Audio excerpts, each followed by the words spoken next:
Nó không có biết để gọi nó không có. Sơ chế.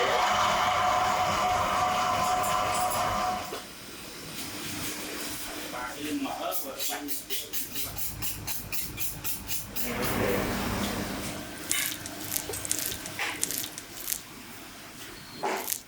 thì mà mình sẽ nhìn heo nó ngon.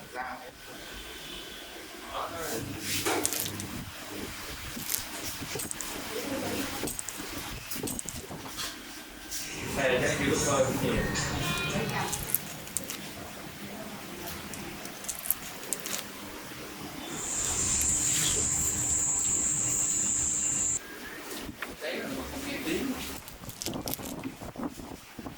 Tây Bắc của Lê Thưởng thì hãy mời Liên.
Nếu đấy là tận dụng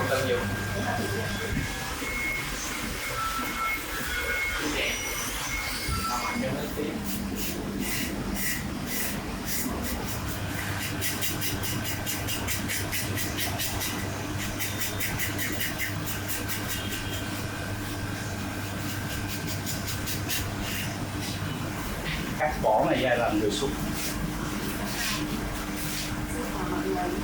Đó, cái này nữa. Gấp cái muối cắt.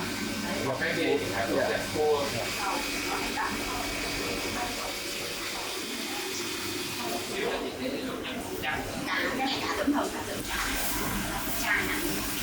Chai.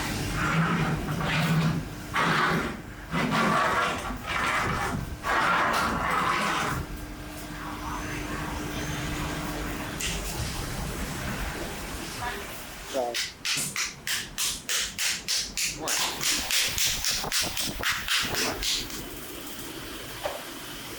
Dính dính.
Cái này để làm cái gì á? Rồi.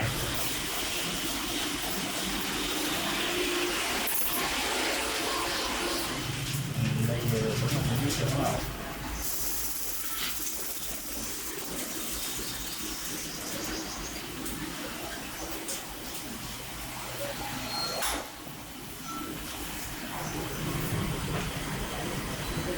trong mà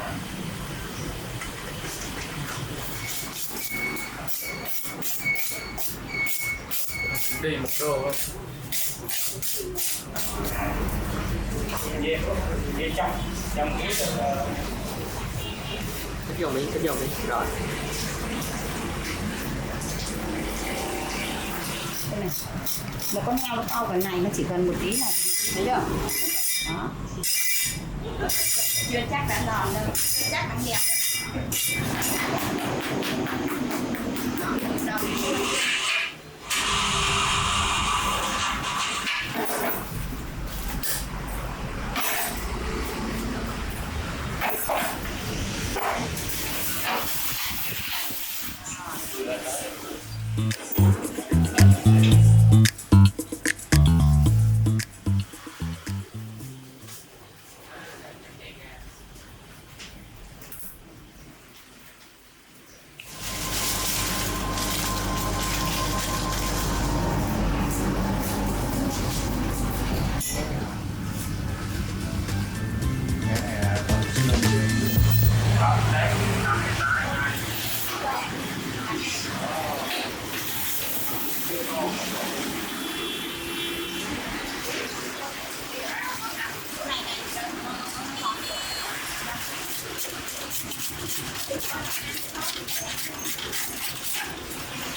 Dạ rồi, cứ làm bình thường.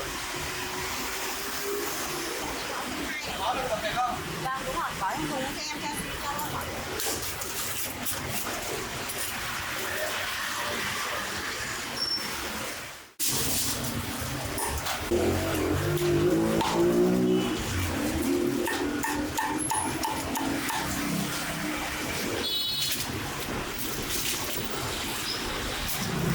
Đó, thấy không?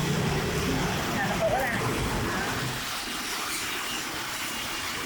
Đây chấm than hai kế bên đây cái nhá, cái này là chấm chéo, chấm chéo cái máy, chấm chéo mà phát cái tivi là lúc nào có hai nó chắc định như này, nếu mà từ đó mà nó bị như này, đó, cái này nhá, ăn cay được nhiều thì mình cho cay, cái này nó cho nước lọc cũng được, nước lọc, nước canh, nước lèo bất cứ, đúng không? Rồi, nhấc lên, rồi, đấy. Rồi, dứt đi.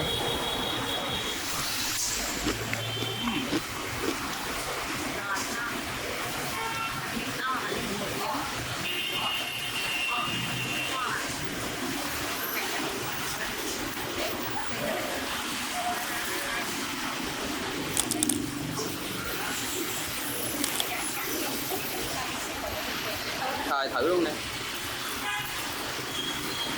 Nhai rộng rộng cái miệng ra.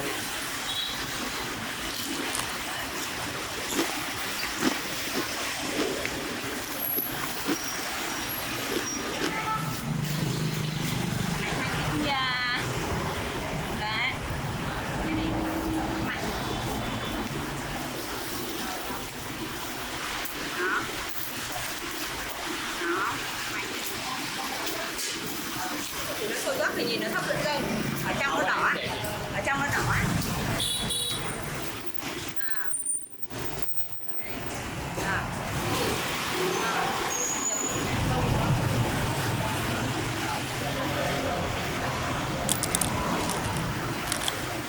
cắn nha.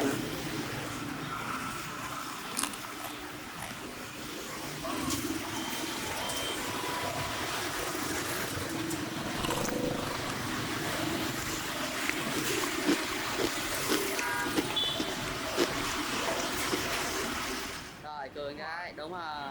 Cái này trong mày bỏ thôi.